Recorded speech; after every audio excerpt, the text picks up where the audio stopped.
Hi friends அஸ்ஸலாமு அலைக்கும். இன்றைக்கு ஒரு இன்ட்ரெஸ்டான வீடியோ வந்து சந்திக்கிறேன். வீடியோ வந்து லாஸ்ட் வரை ஸ்கிப் பண்ணாம பாருங்க. இது வந்து ஃப்ரைடே உலகொண்டு காலையிலேருந்து பகல் வரங்காட்டும் எடுத்த வீடியோ தான் உங்களுக்கு ஷேர் பண்ணிக்கிறேன். வீடியோ உங்களுக்கு இன்ட்ரெஸ்ட்டாக இருக்கும்னு நினைக்கிறேன். வீடியோவை ஸ்கிப் பண்ணாம பாருங்க. முதல்ல வந்து காலையில் அன்றைக்கு நாள் வந்து ஃப்ரைடே வந்து பிரேக்ஃபாஸ்ட்டுக்கு வந்து சிவப்பரிசி இடியாப்பம் தான் செஞ்சுருந்தேன். வாங்க அந்த இடியாப்பமா எப்படி செய்யுதுன்னு பார்ப்போம். உங்களுக்கு இந்த முறையில் நீங்களும் செஞ்சு பாருங்கள். உங்களுக்கு ஈஸியாக இடியாப்பம் புளிஞ்சு எடுத்துடலாம்.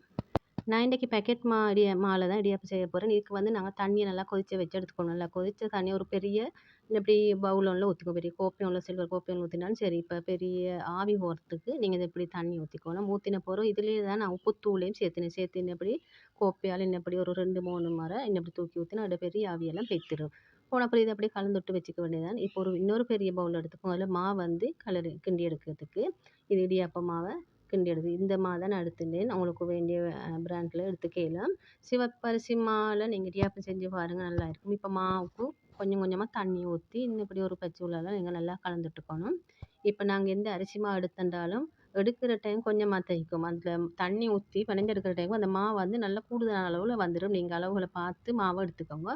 எடுத்த பிறகு இதே எப்படி நல்லா கலந்துட்டுக்கணும். அந்த மாவு வந்து கீழ்ப்பகுதியெல்லாம் நல்லா தண்ணி வர அளவுக்கு நல்லா கலந்துட்டு எடுத்துக்கணும். அதுக்கப்புறம் இன்னும் இப்படி ஒரு கையால் இப்படி செஞ்சுட்டா சரி. அப்போ அந்த மாவு வந்து காயாமல் இருக்கும். நான் இடியாப்பம் வந்து இந்த இடியோரில் தான் புழிஞ்சு எடுத்துக்க போகிறேன். இப்போ இடியாப்பொருள் மாவை போட்ட போகிறோம். இன்னும் இப்படி தான் புழிஞ்சு எடுத்துட்டேன். நீங்கள் இடியாப்ப தட்டை வந்து நீங்கள் பிளாஸ்டிக் இல்லாமக்கி இந்த தட்டை நீங்கள் யூஸ் பண்ணுங்கள். இது வந்து ஹெல்த்தியாக இருக்கும். பிளாஸ்டிக் யூஸ் பண்ணவே வேணாம். அது எப்படியுமே ஸ்கிப் பண்ணிவிடுங்க. இப்போ இடியாப்பம் வந்து 2 சுற்று இல்லாட்டி 3 சுற்று ஊற்றிக்கோங்க. அதுக்கு மிச்சம் ஊற்ற வேணாம். அப்போ வந்து இடியாப்பம் கனமாகிடும். இப்போ இடியாப்பத்தை இன்னும் இப்படி எல்லாம் ஊற்றின பிறகு இதை வந்து நாங்கள் ஸ்டீம் பண்ணி எடுத்துக்கணும். உங்களுக்கு ஸ்டீமர்லேயும் வச்சுக்கலாம். இல்லாட்டி ரைஸ் குக்கர் சட்டியில் நான் வந்து இட்லி சட்டியில் தான் வச்சுக்க போகிறேன். கீழ் பகுதி வந்து ஸ்டாண்ட் போட்ட பிறகு அதில் தண்ணி ஊற்றின பிறகு அந்த பெரிய லேவரியா தட்டு அதை வச்ச பிறகு இதெல்லாம் நல்லா அடுக்கி எடுத்துட்டேன். இப்போ இன்னும் இப்படி தான் அடுக்கணும். ஒரு பகுதிக்கு அடை விட்டு விட்டு அடுக்கணும். அப்போ தான் வந்து அந்த இடியாப்பம் எல்லாம் நல்லா ஆவியில் வந்து வெந்து வரும். இதை அப்படியே ஸ்டீம் பண்ணதுக்கு அடுப்பில் வச்ச பிறகு அந்த பாத்திரமெல்லாம் நாங்கள் அப்போதே ஊற போட்டுருணும் காயும் போது. அப்போ தான் எங்களுக்கு அதெல்லாம் கழுவி எடுக்கிறதுக்கு ஈஸியாக இருக்கும். இப்போ இதெல்லாம் நான் ஊற போட்டுட்டு இப்போ இடியாப்பத்தை ஒரு 10 நிமிஷத்தில் மாதிரி ஒரு 10 விட ஒரு 8 நிமிஷத்தில் மாதிரி இறக்கி பார்த்தேன். இடியாப்பம் வந்து நல்லா சாஃப்டாக இருந்துச்சு. இது நான் உங்களுக்கு எப்படின்னு இறக்கி காட்டுறேன். பிள்ளைகளுக்கு இந்த இடியாப்பங்களை நாங்கள் சுட்டு கொடுக்கணும். ஏன்டா அந்த வெள்ளை இடியாப்பமே கொடுக்காம இதையும் கொஞ்சம் சாப்பாட்டில் கலந்துவிடணும். அப்போ இந்த இடியாப்பம் வந்து காலத்தில் வந்து இந்த சிவப்பரிசி அந்த குரக்க மகள் சாப்பிடவே இல்லை. ஆனால் இப்போ அப்படி இல்லை.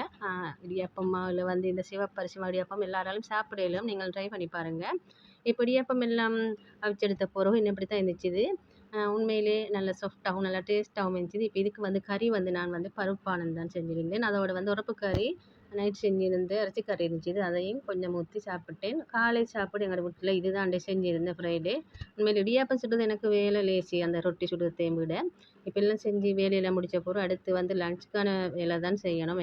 ஃப்ரைடே லஞ்ச் வேலை வந்து அன்றைக்கி கத்திரிக்காய் மோஜு பட்டு மோஜு அது செஞ்சுருந்தேன். அதோட ஃபுல் ரெசிபி வந்து இன்னொரு நாளைக்கு தனி வீடியோ அப்லோட் பண்ணி இதில் போடலை.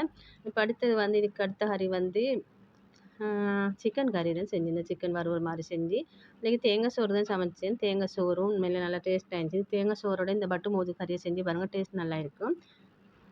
நான் இன்றைக்கி தேங்காய் சோறு சம்பாரிசி தான் செஞ்சு எடுத்துக்க போகிறேன். அது வந்து ரைஸ் குக்கரில். இப்போ நீங்கள் சம்பாரிசி செய்யலும், நாட்டு அரிசி இல்லாட்டி பாஸ்மதி எந்த அரிசிலையும் செய்யலும். இதுக்கு தேங்காய் பால் வந்து 1ஆம் பால் 2ஆம் பால் தண்ணிப்பால் எல்லாம் சேர்த்துக்கலாம். சேர்த்த பிறகு பாதி அளவு தண்ணி பாதி அளவு தேங்காய் பால் சேர்த்துக்கலாம். நீங்கள் தண்ணி சேர்க்குற டைம் ஹாட் வாட்டர் சேர்த்துங்க. சேர்த்து நீங்கள் அரிசி புளிக்கிற அளவு தண்ணியை சேர்த்த பிறகு இதுக்கு தேவையான அளவு உப்பு, அதோட கொஞ்சம் போல் மஞ்சத்தூளும் சேர்த்துக்கோங்க. மஞ்சத்தூள் வந்து இந்த தேங்காய் சோறுக்கு சேர்த்தா நல்ல ஒரு கலர் ஆகிருக்கும். இப்போ சேர்த்த பிறகு இதோட ஒரு பட்டை, ஒரு கிராம்பு, ஒரு ஏலக்காய் சேர்த்துக்கோங்க. பெரிய ஏலக்கண்டால் 1, சின்னதுன்னா 2, கிராம்பு நெட்டி வந்து பெரியதுண்டா 1, சின்னதுண்டா 2 சேர்த்துக்கோங்க. அதோட ரம்ப இலை, கருவேப்பிலை சேர்த்துக்கணும். சேர்த்த பிறகு இதோட உங்களுக்கு கொஞ்சம் சின்ன வெங்காயம் சேர்த்துக்கலும். அது நல்லா டேஸ்ட்டாக இருக்கும், மணமாகவும் இருக்கும். சேர்த்து இதை அப்படியே குக் மோடில் அப்படியே வச்சு மூடி போட்டு வேக வச்சிட வேண்டியதுதான். இப்போ இடையில உங்களுக்கு இதை திறந்து பார்த்து அப்படியே உங்களுக்கு கிளறிடலும்.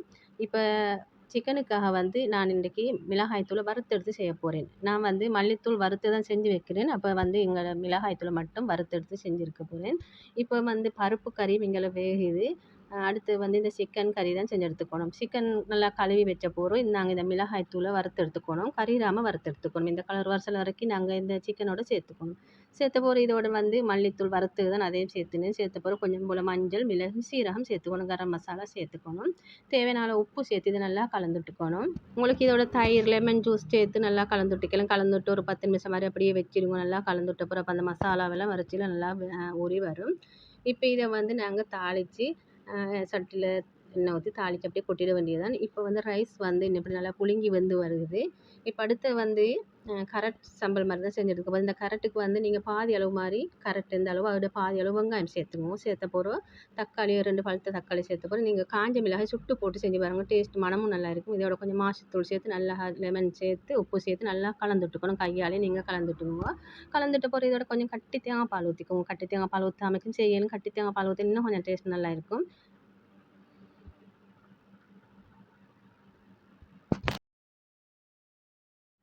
உங்களுக்கு இந்த கேரட்டோட பீட்ரூட் இருந்தாலும் துருவி போடையிலும் அதுவும் நல்லா இருக்கும். இப்போ ரைஸை பார்த்தா நல்லா வெந்து வந்துச்சு. நல்லா உதிரி உதிரியாக இருந்துச்சு. இப்போ இதை வந்து நான் ஒரு சகனுக்கு தான் போட்டு எடுத்துக்க போகிறேன். இப்போ நீங்கள் ரைஸ் குக்கரில் அரிசி வச்சு சோறு ஆகிட்டா நீங்கள் அதை கொஞ்சம் கிளறிடணும். இல்லைன்னா சோறுகள் எல்லாம் உடஞ்ச மாதிரி வந்துடும். இப்போ நான் வந்து இதை சகனுக்கு போட்டுருக்கிறேன். இப்போ சகனுக்கு போட்ட போகிற அடுத்த கறிகள் எல்லாம் பிளேட்டு போட்டு காட்டுறேன் என்ன கறின்ட்டு. உங்களுக்கு இதில் என்ன கறி செஞ்சு காட்டணும்ட்டு வீடியோ வேணும்னு நீங்கள் மறக்காமல் கமெண்ட்டில் ஷேர் பண்ணுங்கள். அடுத்து வந்து இதுக்கு கறி வந்து சிக்கன் வறுவல் மாதிரி செஞ்சுருந்தேன். அடுத்தது பட்டு மோஜு நல்லா டேஸ்ட்டாக அமைஞ்சுது. நீங்கள் உங்களுக்கு இதை செஞ்சு உங்களுக்கு ஃப்ரிட்ஜில் வச்சு இன்னொரு நாளைக்கு சூடு பண்ணி பட்டு மோஜு சாப்பிடலாம். ஏன்னா அதில் எந்த வித தேங்காய் பால், கட்டி தேங்காய் பால் எதுவுமே சேர்க்காம தான் செஞ்சுருக்கிறேன். உண்மையிலே நல்ல டேஸ்ட்டாக இருந்துச்சு இது பட்டு மோஜு. நான் இது முதல் தடவையாக செஞ்சது தான். இந்த தேங்காய் சோறுக்கு இந்த கறி காம்போ வந்து நல்ல டேஸ்ட்டாக இருக்கும்.